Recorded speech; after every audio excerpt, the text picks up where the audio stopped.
নমস্কার, কেমন আছেন আপনারা সবাই? দেবযানীস রান্নাঘরে আপনাদের স্বাগত জানাই। আজকে নিয়ে এসেছি একটা দারুণ পরোটার রেসিপি। সেটা হচ্ছে মটরশুঁটি আর আলু দিয়ে। ভীষণ ভালো খেতে হয়েছিল এই পরোটাটা। আর করেও ছিলাম একটু অন্যরকম স্টাইলে। পরোটার টেক্সচারটা আপনাদের দেখাচ্ছি, দেখে বুঝতেই পারছেন নিশ্চয়ই এটা কতটা নরম হয়েছে। আর যেকোনো কিছু দিয়ে পরিবেশন করুন, পুড়ে ঠাসা এই পরোটা যদি কিছু না দিয়েও করেন, শুধুমাত্র বাটার দিয়ে কিংবা ১ কাপ চায়ের সাথেও কিন্তু এটা দারুণ জমে যাবে। রেসিপিটা শেয়ার করলাম। ভালো লাগলে অবশ্যই আমার চ্যানেলটাকে ফলো করবেন। একটা লাইক, শেয়ার, সাবস্ক্রাইব করতে কিন্তু ভুলবেন না। এখানে আমি নিয়ে নিয়েছি ১ কাপ পরিমাণ মটরশুঁটি। এটাকে মিক্সিং জারের মধ্যে দিয়ে সামান্য একটু জল দিয়ে এটাকে বেটে নেব। এটা দেখুন একদম মিহি করে বেটে নিয়েছি। এবার এখানে ডোটা তৈরি করব, তার জন্য এখানে দিয়ে দিচ্ছি ৩ কাপ পরিমাণ আটা, দিয়ে দিচ্ছি পরিমাণ মতো নুন, এখানে দিয়ে দিচ্ছি একটু চিনির গুঁড়ো, একটু জোয়ান হাতে ঘষে দিয়ে দিচ্ছি, আর দিয়ে দিচ্ছি কিছুটা পরিমাণ চিলি ফ্লেক্স। এটাকে ভালো করে মিশিয়ে নেব। এবার এখানে দিয়ে দিচ্ছি ২ টেবিল স্পুন মতো সাদা তেল। এটাকে কোনো ময়াম দেব না, জাস্ট এটার সাথে হালকা করে একটু মিশিয়ে নেব। এবার এখানে যেই মটরশুঁটিটা বেটে রেখেছিলাম সেটা এখানে দিয়ে দিচ্ছি। এই মটরশুঁটিটা দিয়েই কিন্তু এটাকে মাখবো। তারপর যতটুকুনি জলের প্রয়োজন হয় সেইটুকুনি জল মেশাবো। এটা দেখুন, এটা পুরোটা মাখা হয়নি। আমি একটুখানি মিক্সিং জারটা ধুয়ে একটু জল দিয়ে দিলাম। আর একটুও জলের কিন্তু আমার এখানে প্রয়োজন হয়েছিল। একটা নরম ডো কিন্তু আমি তৈরি করে নিয়েছি। এবার হাতে সামান্য একটু তেল নিয়ে এটাকে আরেকবারও একটু ভালো করে ঠেসে নেব। এবার এটা দেখুন কতটা নরম হয়েছে। এটাকে ০.৫ ঘন্টার জন্য রেস্টে রাখবো। এখানে নিয়ে নিয়েছি আরও ১ কাপ মটরশুঁটি। এটাও আমি মিক্সিং জারের মধ্যে দিয়ে দিচ্ছি। দিয়ে দিচ্ছি এখানে ১ মুঠো ধনেপাতা, ১ মুঠো পুদিনা পাতা, দিয়ে দিচ্ছি ২ টো কাঁচা লঙ্কা, একটু কারি পাতা, এখানে দিয়ে দিচ্ছি ১ চামচ ধনে, ১ চামচ জিরে, আর দিয়ে দিচ্ছি ১ চামচ মৌরি। এবার সামান্য একটু জল দিয়ে এটার একটা পেস্ট বানিয়ে নেব। এখানে দেখুন ২ টো আলু আমি অলরেডি সেদ্ধ করে নিয়েছি। এটাকেও আমি একটু গ্রেটার দিয়ে এভাবে ভালো করে ঘষে নেব। এটা দেখুন ঘষা হয়ে গেছে। এবার এখানে প্যানের মধ্যে দিয়ে দিচ্ছি কিছুটা পরিমাণ তেল। এর মধ্যে যেই পেস্টটা বানিয়েছিলাম ধনেপাতা দিয়ে, মটরশুঁটি দিয়ে সেটা দিয়ে দিলাম। দিয়ে দিলাম সামান্য একটু হিং আর একটু আদা বাটা। এই সবকটাকে ভালো করে মিশিয়ে এটাকে একটুখানি ভাজা, ভাজা করে নেব যতক্ষণ না মটরশুঁটির গন্ধটা চলে যাচ্ছে। এবার এখানে দিয়ে দিচ্ছি কিছুটা কাশ্মীরি লঙ্কার গুঁড়ো, দিয়ে দিলাম পরিমাণ মতো নুন, এখানে দিয়ে দিচ্ছি একটু আমচুর পাউডার, দিয়ে দিচ্ছি একটু চিনির গুঁড়ো, আর এখানে একটুখানি সামান্য গরম মশলার গুঁড়ো আমি দিয়েছি, সেটা দেখাতে ভুলে গেছি। এবার এটাকে ভালো করে মিশিয়ে নিয়ে এটাকে একটু ড্রাইও করে নেব। এটা দেখুন এটা কিন্তু একদম হয়ে গেছে। এবার যে আলুটা গ্রেট করে রেখেছিলাম সেটাকে এখানে দিয়ে দিচ্ছি। এর মধ্যেও দিয়ে দিচ্ছি একটু পরিমাণ মতো নুন, আর দিয়ে দিচ্ছি একটু গোলমরিচের গুঁড়ো।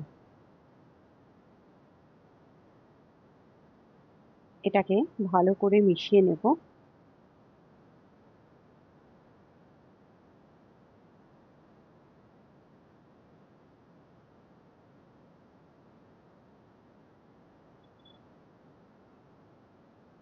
এবার এখানে দিয়ে দিচ্ছি কিছুটা পরিমাণ ধনেপাতা।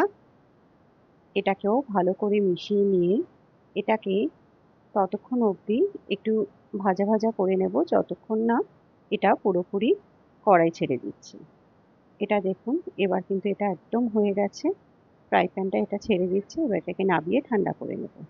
এখানে দেখুন এটা কিন্তু সম্পূর্ণ ঠান্ডা হয়ে গেছে। এবার এখানে আটাটাকে আরেকবার একটুখানি ঠেসে নিয়ে এখান থেকে একটা লেচি করে নিয়েছি বড় সাইজের। এটাকে একটু বেলে নেব।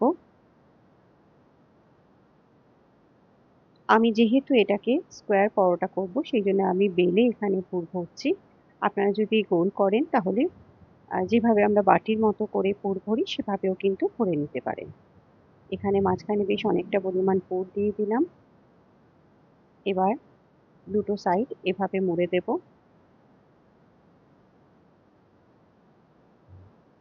আবার তলাটাও এভাবে মুড়ে দেব। এবার হাত দিয়ে এভাবে চেপে চেপে এটাকে একদম একটু বড় করে নেব। আমি খুব সামান্য একটু তেল দিলাম। এই তেলটা দেওয়ার জন্য এটা একটু নরম হয়ে যাবে, বেলতে সুবিধা হবে। তবে খুব বেশি দেবেন না, অল্প দেবেন। আপনারা চাইলে কিন্তু পুর ভরার পর এভাবে একটু তেল মাখিয়ে 10 মিনিটের জন্য রেখেও দিতে পারেন। এতে কিন্তু বেলতে আপনাদের ভীষণ সুবিধা হবে। এবার এটাকে বেলে নেব হালকা হাতে।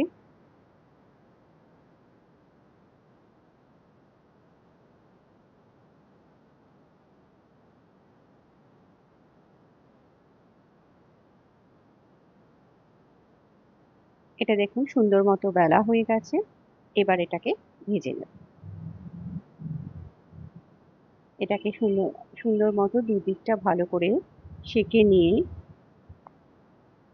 এটাকে আমি তেলেই ভাজবো। আপনারা চাইলে কিন্তু ঘি কিংবা বাটারেও ভাজতে পারেন। এটাকে দুটো সাইডেই ভালো করে তেল লাগিয়ে দেব।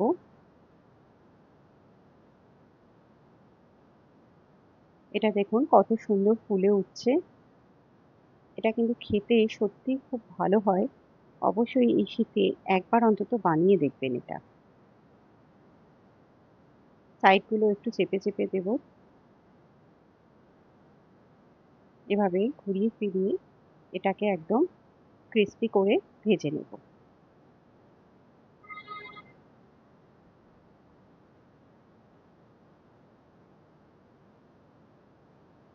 এটা কিন্তু মোটামুটি ভাজা হয়ে গেছে দুটো দিকই সুন্দর মতো। এটা দেখুন, এবার এটাকে তুলে নেব। আরেকটাও পরোটা আমি একইভাবে ভেজে নিচ্ছি।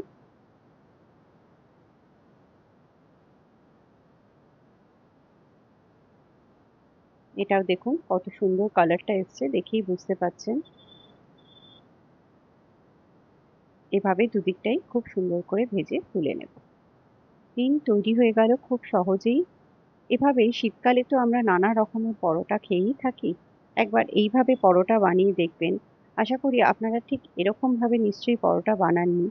আর যদি বানিয়ে থাকেন তাহলে তো ভালোই। আর যারা বানাননি তারা অবশ্যই একবার ট্রাই করে দেখবেন। আশা করি আপনাদের ভীষণ ভালো লাগবে। আর আমাকে জানাতে ভুলবেন না যে আপনাদের কেমন লেগেছে। ধন্যবাদ।